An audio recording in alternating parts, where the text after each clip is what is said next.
What's up, guys? Back again here. Alright, so I finished all the wiring on the X05 with the exception of one black wire that has to come from the X14 into the H port according to Tim's diagram there on the X05.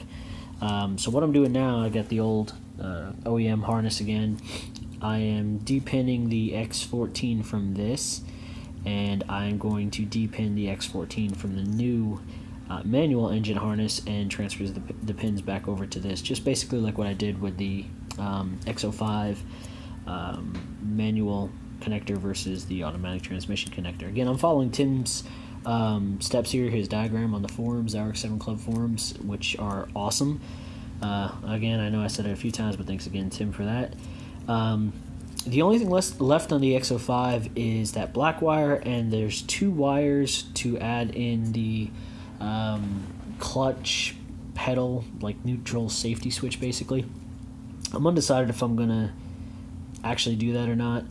I know right now, definitely for the time being, I'm not gonna do. I'm just gonna jump over the two wires because, again, I'm just trying to get the engine running and blah blah blah blah blah.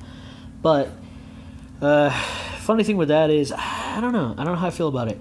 The RX7, well, actually, most manual cars in other countries didn't have a clutch like safety switch. I know the RX7 didn't in Japan, so I don't know. I don't know if I want to put it in or not. I don't think I'm ever going to have a remote start in this car, though, so it kind of seems dumb not to put it in. But the clutch pedal is not installed right now, so I can't do it right this second, even if I wanted to. I probably will do it just because, I don't know, I want to keep it as OEM and clean as possible. Most people wouldn't expect the car to be able to start without the clutch depressed. So yeah, anyway, this is not that difficult. It's just super time consuming. Depinning each one of these connectors, working. If I would have thought of this, I would have did this with the engine harness out of the car, but I already had put it in and I don't feel like ripping it back out. This is much easier to do if you depin and repin everything while you have the harness out of the car. You know, I doubt everyone's situation is going to be like mine where they're buying brand new harnesses or anything like that, but it is easier to do this with the harness out.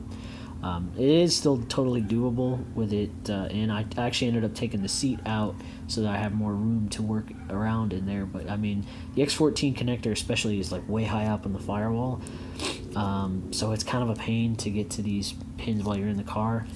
But still doable. And again, I'm just using this small flathead screwdriver, basically from like an eyeglass kit, and it's working really well. So don't waste your time with like a paper clipper or something like that. Yeah, anyway, we're getting close. We're definitely getting close. After this, I've got to put the exhaust on. I've got to fill up the cooling system. What else is left? A bunch of little odds and ends. I gotta put the intercooler back on, the air intakes. That's most of the big stuff before I can finally crank this thing over, and hopefully it will run and run without spewing smoke everywhere.